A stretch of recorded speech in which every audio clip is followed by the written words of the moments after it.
Hi, ISF community and everyone else who might be checking us out. So heads up before we begin, we have a dog here because how could we do a talk without having a dog here? So if you see me just like telling her to sit or, getting her paws off my lap, she's gonna make a little debut and you'll see some pictures after, but Evie is in the house, so heads up on that. I wanna thank you all for being here. It's really great to have this opportunity. I want to give a sincere thanks to the Ian Somerhalder Foundation and the entire team there. ISF was our very first grant that we ever received as a nonprofit, and it was huge for us. I mean, they awarded us a medical grant for Ella, I believe, is the first one that we got one for. And Striva was the first one we got one for. She was hit by a car, left on the side of the road. We came to her rescue. She had to have some serious orthopedic repairs that, at that time we were not even a 501c3. I was just really an indie rescuer, and ISF really helped us out with Striva and with many other dogs since that. So thank you, ISF, for this opportunity. Thank you all watching for supporting this amazing foundation who provide nonprofits like us the ability to save lives. And, they do so much more. So, welcome. My name is Emily Peters, and I am the founder and director. Evie is inching her way to a treat right now. So I'm the founder and director of Live Love Pet Care and Animal Rescue in Long Beach, California. I've been doing this for well over 12 years. I'm going to give you a brief overview of my background. I know I'm sorry Ian is not here. I would like to see him too, trust me, but I don't think he'll be joining us, friends. Maybe he'll pop on, wouldn't that be a treat, but don't bet on it.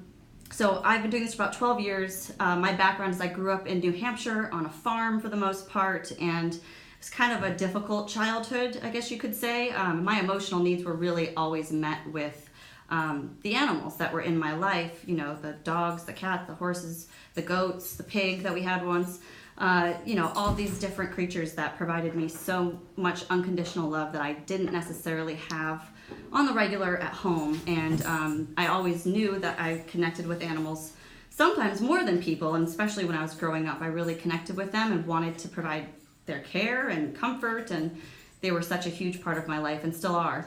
Another big part of why I started rescuing, I think, the more I've grown and learned is, we would move a lot growing up, and I was always in a position of the dog that we had being given away and me never having any control over that, knowing where they went. It was really traumatic as a kid who depended on their best friend. So that certainly highlighted for me, as I got older, I was like, well, other people are giving up their pets. There's kids that are devastated in this. I want to be the responsible person to assure them and really mean it that their pet is going to be safe and we'll find them a good home. So that's a lot of what we do, and that's how the rescue started. I moved to California from Tennessee, and in Tennessee I was working as a veterinary technician and volunteering with other dog rescues. And so when I moved here, I said, I'm gonna start my own thing. I had negative $500. Thank you, Dad, for loaning me $500. And I'll pay you back someday when we don't have a lot of dogs to rescue. And, it really was, I got Live Love tattooed on my wrist, before I moved out here. It was like I set my mind and set my intention on doing this because it was so important to me. And I knew it was my life's purpose. So I feel blessed to know that that's what I'm meant to be doing. So guys, we're going to take questions throughout this whole jam. So just send them in. Laura's here to shout them out to me. What is your favorite breed? Ooh, my favorite breed of dog, I like all breeds of dogs, but I personally have like Jack Russell's Rat Terriers and German Shepherds. That's what, I love. But we rescue all kinds of dogs, and one of my favorite breeds of dogs are pit bulls who really need help being promoted for adoption, and we're going to talk about that a little bit later. Thanks for the questions, guys. So I moved out here, I started my own thing, and I was like hell-bent on, I volunteered with a couple other groups, and I was like, no, I know how I want to do this, and I was hell-bent on like, I'm going to do it all by myself, Superwoman style. Sounds exciting, but I do not recommend it, and we'll talk about that a little bit too. So I was rescuing dogs on the streets and, running the business and fostering all these dogs by myself and fundraising all the money by myself. It was a one-woman show for a while, And I realized when I was on the cliff of burnout, which that cliff comes up a few times, we'll talk about that more too, that I couldn't do it like this anymore. And it just wasn't sustainable, and it was breaking me, and it was not helping me save more lives. So I have to give a huge shout out. Game of Danes, Lisa Darcy, I'm gonna get emotional. Lisa Darcy is my best friend and the vice president of this rescue, and I wish she was sitting right here with me, because she is as much to give credit to for the success of our organization. The entire team is. So we're gonna go into kind of the core of my talk right now, and I'm gonna try not to get emotional talking about that, because it really has been an emotional journey. And I wrote like a whole little outline for this, guys, but I'm not an outline kind of person. I'm a very on the spot, genuine, we're gonna talk. So I'm just gonna talk to you guys like we're hanging out, having a glass of wine, and this isn't a big deal. So my outline, 2 questions, let's do it. Okay, so there's actually 3. Is there an age restriction for volunteering? No, there's all kinds of stuff you can do, from reading to the shelter dogs to, helping us at adoption events, making bandanas, all kinds of stuff. They're asking for the IG for Live Love. So it's Live Love Animal Rescue. That's our IG. And it's liveloveanimalrescue.org is our website. And then one more question. Do you think that Dalmatians are aggressive dogs? Any dog can be an aggressive dog, and it's not their fault, it's the human's fault. So not necessarily, we don't see many Dalmatians out here, but I know in Tennessee we had quite a bit. And because of their, they've been really overbred, as many dogs have been, there can be some deficits in their behavior because of that, because of irresponsible breeding. So no is the short answer. All dogs can be aggressive is the longer answer, and humans are the ones who need to step up to the plate to address this. Can't blame it on the dogs. Okay, so much of rescuing, and I understand a lot of you are like, I want to start my own rescue someday, and I totally encourage you to do it, but I really want you to hear what I have to say. If you're seriously considering starting your own rescue, really listen to this. And if you are already in rescue, please listen to this, because I'm speaking completely from my heart and from my experience. There's no right or wrong, and I really want this to heart connection reach everybody right now. So starting the rescue, like I said, was a one-woman show, and it was very challenging for me to admit that I could not do it by myself. Because I was rescuing from a place of being wounded myself, and I'm going to show you this little triangle right here is pretty important in my life. So it's going to be backwards for you, sorry. But prosecutor, victim, rescuer. So when you live in this triangle, you're bouncing between these things. You're either feeling like a victim, you're hurting someone else because you're hurt, or you're rescuing someone else, you're needing to be rescued yourself. And I found that I was rescuing purely because I needed to be rescued myself. And it's not a healthy place to be in. So this has been a large part of my work, not only as a professional, but on a personal level. And really those two things, especially in the rescue world, are completely intertwined. So don't live in this triangle. Really do some research on the victim triangle and consider that, with pure humility, and you got to go through all the hard stuff that comes up with it too, which is not really fun, but it's worth it. And you can't rescue from that place. So in order to let go of that control, I had to stop rescuing to rescue myself. And I had to really put an emphasis on healing myself. And that was a big part of, and has been a big part of, me attracting and allowing and bringing really amazing people onto our team that have made all the difference in our organization. It has caused us to, triple in 3 years that we've been a 501c3. So releasing control of a situation, and this will come up again as you rescue individual dogs, we try to control and fix and, just like it's coming from a good place, but we need to slow down and connect with ourselves and really establish what are our motives? Why are we doing this? And is it really for the best interest of the animals? So I think that's an important thing, rescuer to rescuer, rescuer to people who are considering starting a rescue or just considering adopting a dog or fostering a dog. We have to address our personal emotional deficits in a lot of ways in order to address theirs. and to be the best, like it's like I'm striving to be the person my dog thinks I am. Like that's legitimately true, So that was a big part of our growth as an organization, was me focusing on, and I'm continuing to focus on, this is a lifelong situation here, folks. It's not, it's gotten easier. But that's a big part of our growth as an organization, is really my personal healing and, extending, being able to give to myself so that I can give and extend that to others. And it's been letting go of the control that, I can't do everything perfectly. I absolutely have made mistakes, and we as an organization, and me personally, we learn from them and implement new ways to go about rescuing so that we don't make the same mistakes.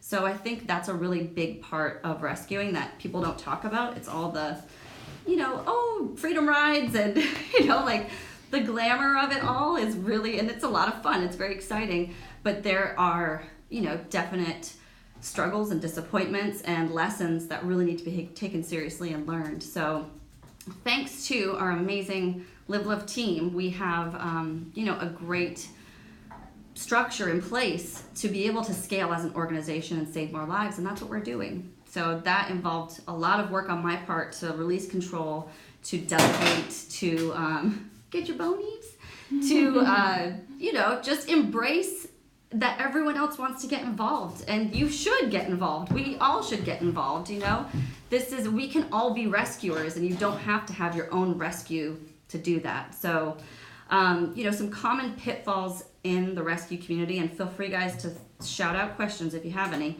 Common pitfalls that I've personally run into and that I see. College student, find your local rescue, get a team of your buddies together, collectively foster a dog, volunteer with the organization, help them with social media, which I'm sure you're really good at, and all of that kind of stuff is a great thing to do. 2 questions. Two more. Okay. How can they volunteer for you? And what are your best tips on having a dog? Ooh, okay. So you can volunteer with us by emailing us. I'm going to show you the screen in a minute, but it's woof, WOOF, at liveloveanimalrescue.org. Tips for having a dog. If you're rescuing a dog, especially, any dog, but especially a rescue dog coming from the shelter or the streets or some, difficult situation, and that's what I'm going to talk about, because adopt, don't shop, folks.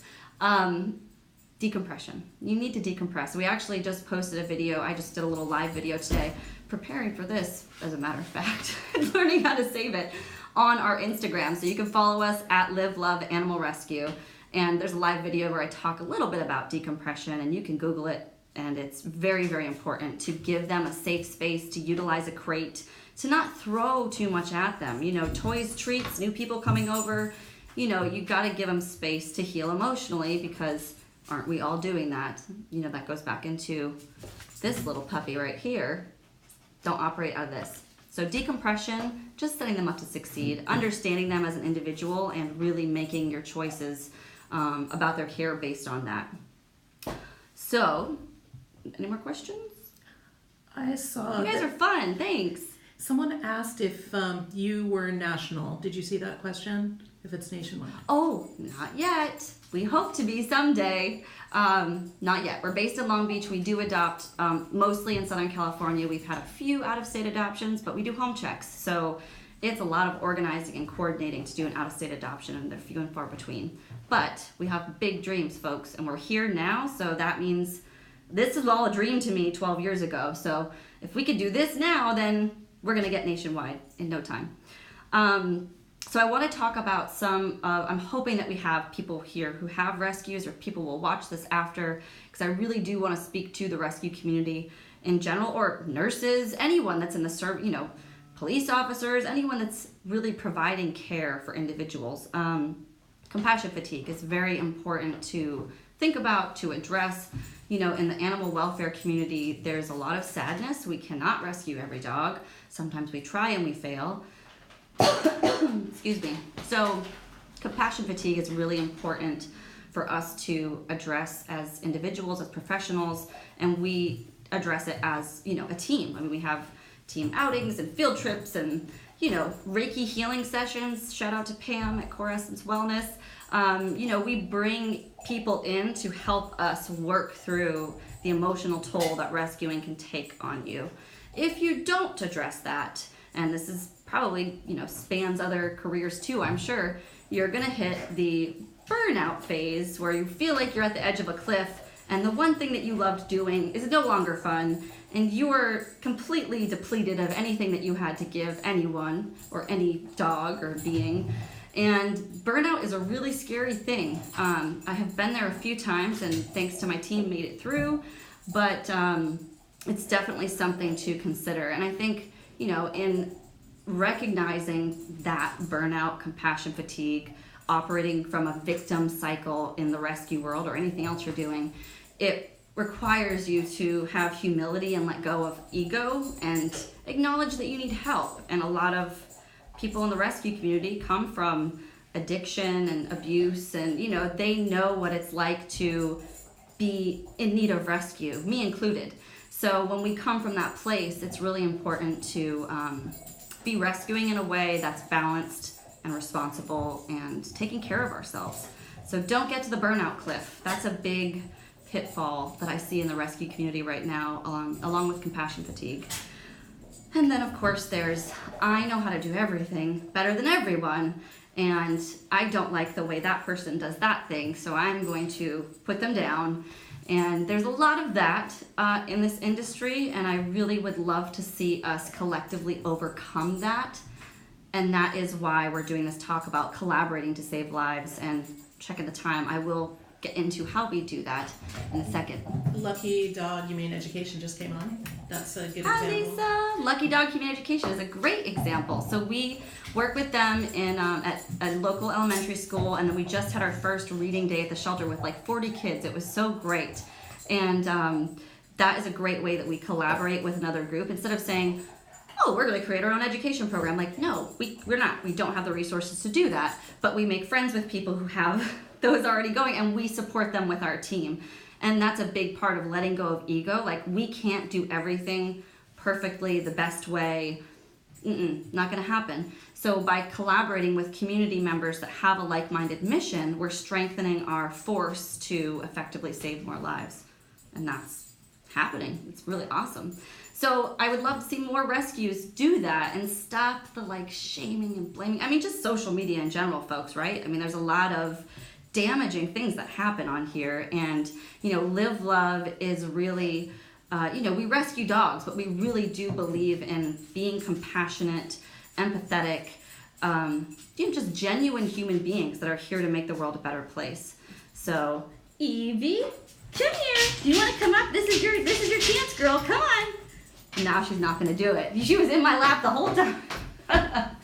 So we love pit bulls, everybody. We love pit bulls, yes we do. Evie is the sweetest. She's so good. Okay, oh my gosh, there goes. Any stitch of makeup that I had on is gone now. Okay, back to the basics. Ego over saving lives. Address your personal needs because we care about you, the animals care about you, and you can't rescue unless that is happening. And it's an ongoing process. I also really would love to encourage folks that are considering starting their own rescue or nonprofit in general, go out and volunteer. It's so important. That goes back to the I can do everything better than everyone. Just volunteer. I volunteered for at least 4 years before I, not even just with animal rescue, with other nonprofits before I made the decision to start this nonprofit. And while I still had a lot of learning to do, that I didn't always graciously accept, but I'm there now.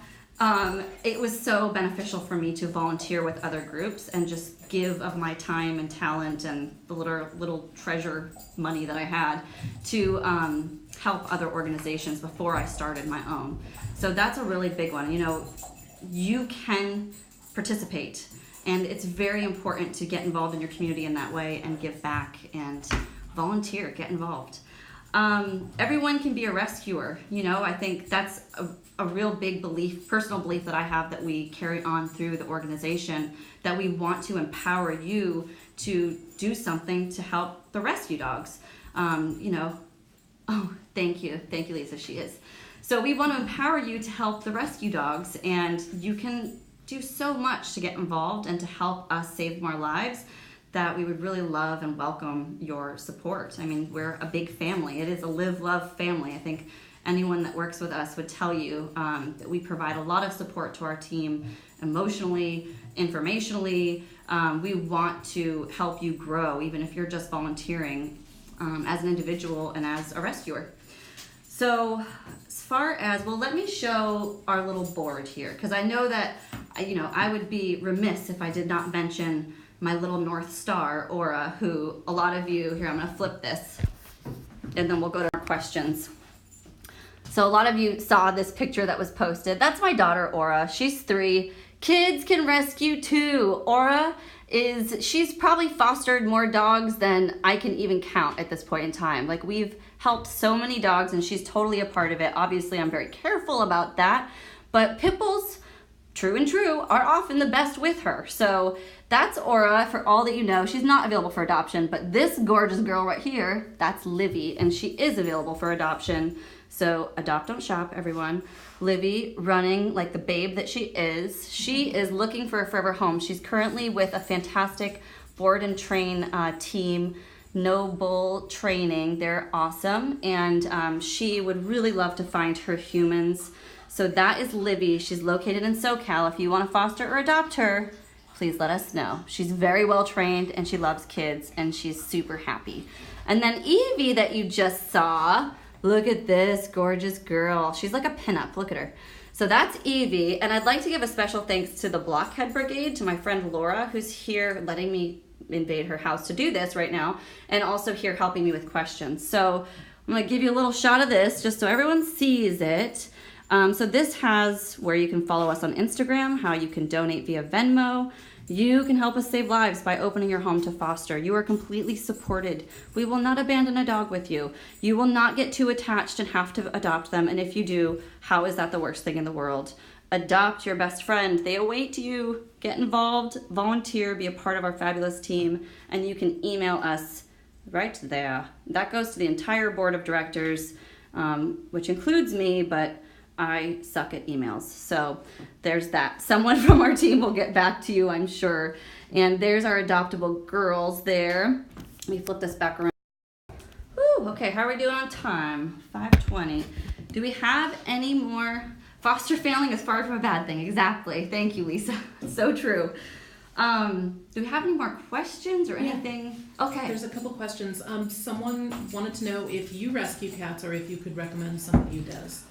So we started rescuing dogs and cats, but going back to the theme of, we can't do everything and other people were doing it better, we do refer people to our rescue partners. That's Zoe's Place Rescue, Little Lion Foundation, oh my gosh, I'm trying to think. Oh, Stray Cat Alliance. Those are some great groups that we partner with here in Long Beach to help kitties. There's also a ton of people on here just giving shout outs saying that they have rescued their animals. Thank you. Thank you for adopting. And including horses, dogs, cats. Well, that's going to take me into the future goals, folks. So we're at the point as an organization now where my team amazingly, graciously have taken a lot of the day-to-day activities off of my plate so I can focus on the larger vision of the organization. I still go to the shelter because that's my favorite thing ever and participate in rescues, but I'm able to take a step back and work on some of the bigger picture matters in our community. So, what that is, okay, never mind. So anyway, the Mayor's Task Force is something that 2 of our board members are a part of, and Laura from the Blockhead Brigade is also a part of that. So we are working to revision the Long Beach Animal Care Services. Please give them a follow too. They're a great group of folks, and that shelter is really working to get better and promote their pets better.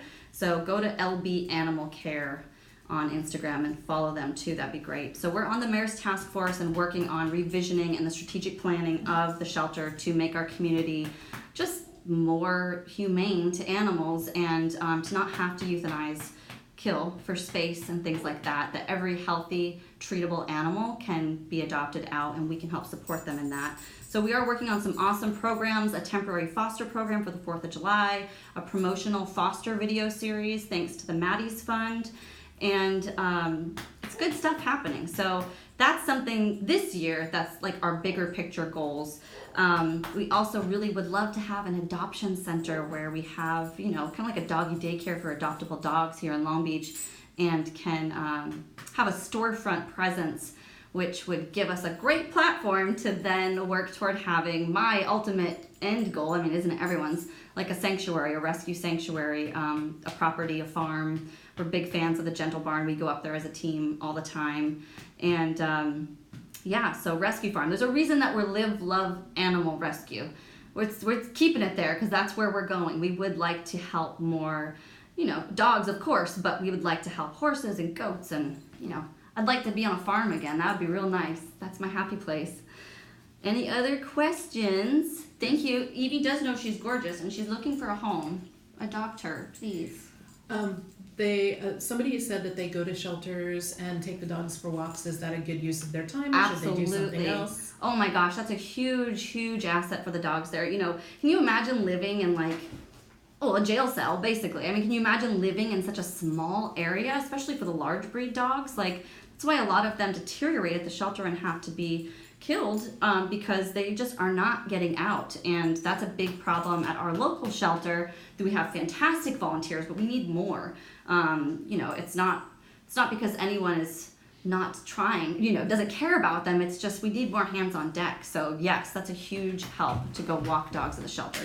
Oh my God, Edie's literally trying to climb up. Okay, there we go. Do you have more questions? I do. So 2 quick questions. Do you have to have experience to volunteer, and how did you reach out to community leaders? No, you don't have to have experience to volunteer. I think that's one thing I really appreciate about our team is we will teach you, we will train you, and I think most rescues, if they're,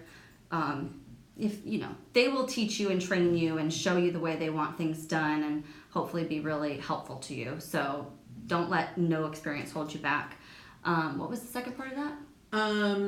How did you reach out to community leaders? Oh, community leaders. Okay. Well, we started an endeavor of kind of going to city council and making our voices really heard, because there were some fundamental issues that are now being addressed, and I do feel like we really helped push that forward. So, you got to talk to your elected officials if you see something that is not good in your community for animals, or for people for that matter.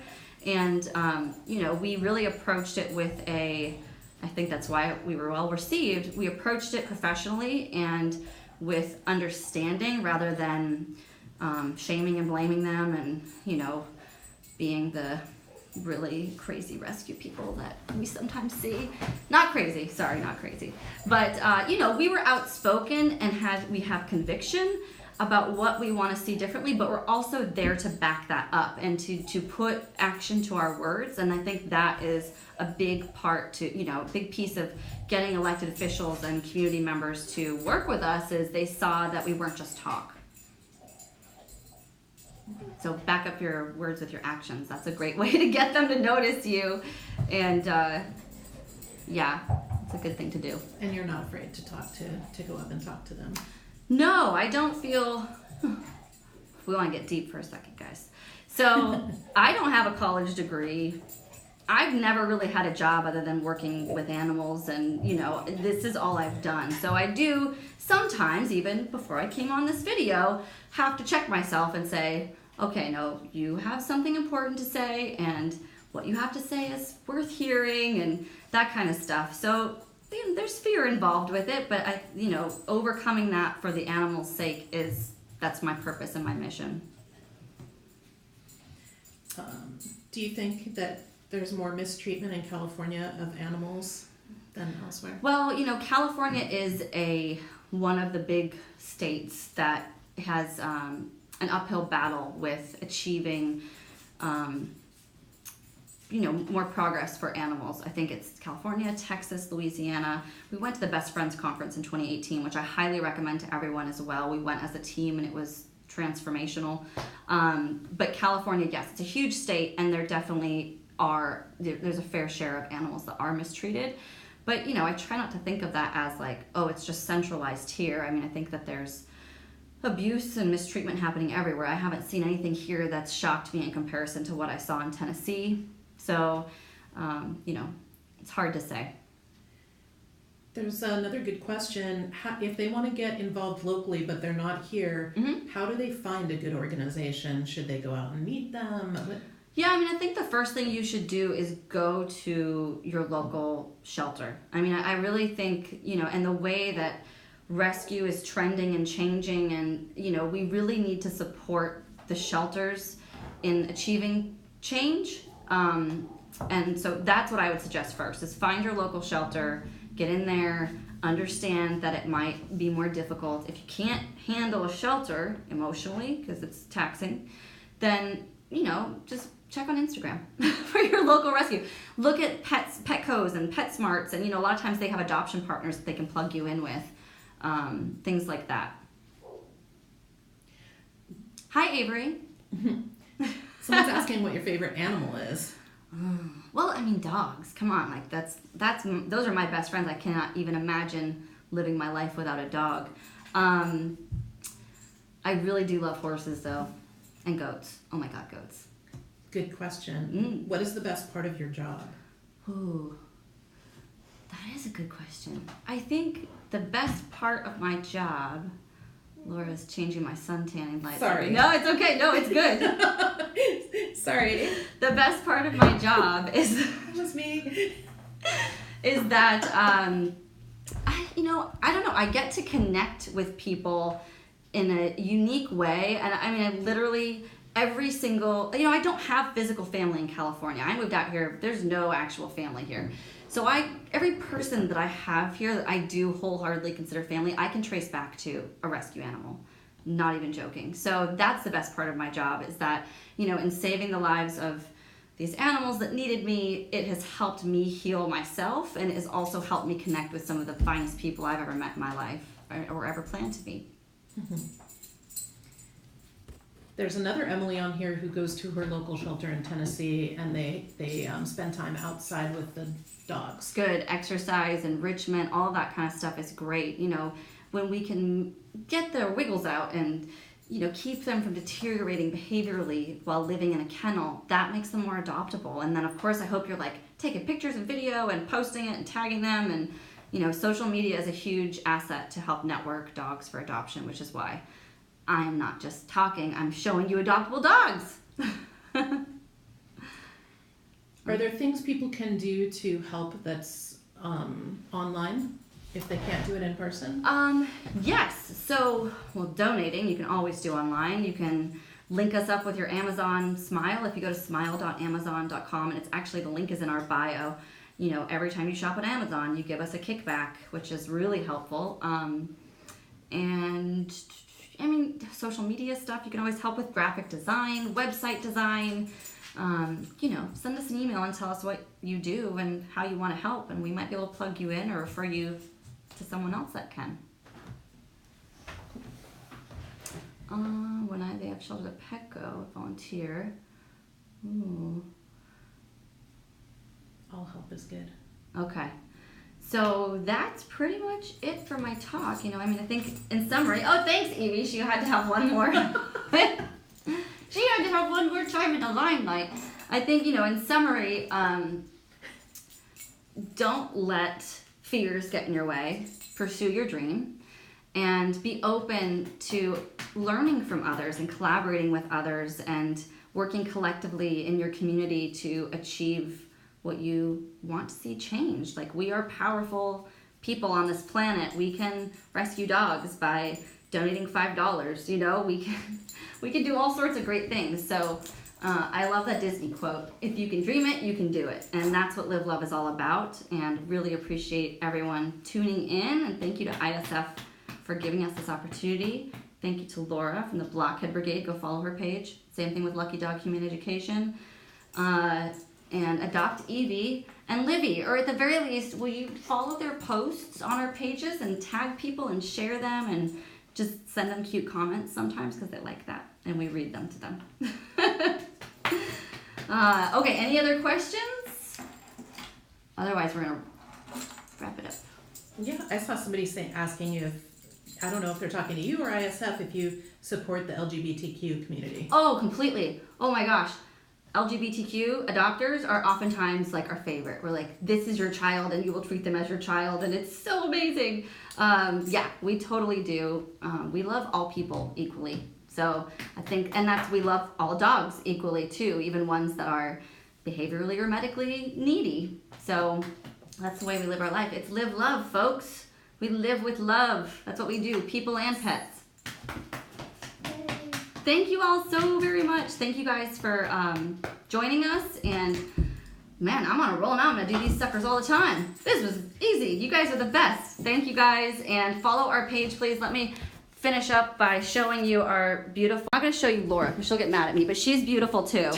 But this is how you can reach us. This is Livy. This is our CEO in training. 20 years down the line or so, she'll be doing these videos.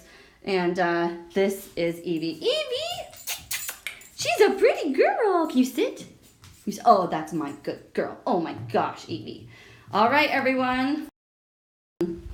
I'm signing off. It has been a true pleasure of mine to be here with you. And I look forward to hearing from you guys on email and stuff like that, or commenting on our page, all that fun stuff. So be well, take care. I wish you all the best.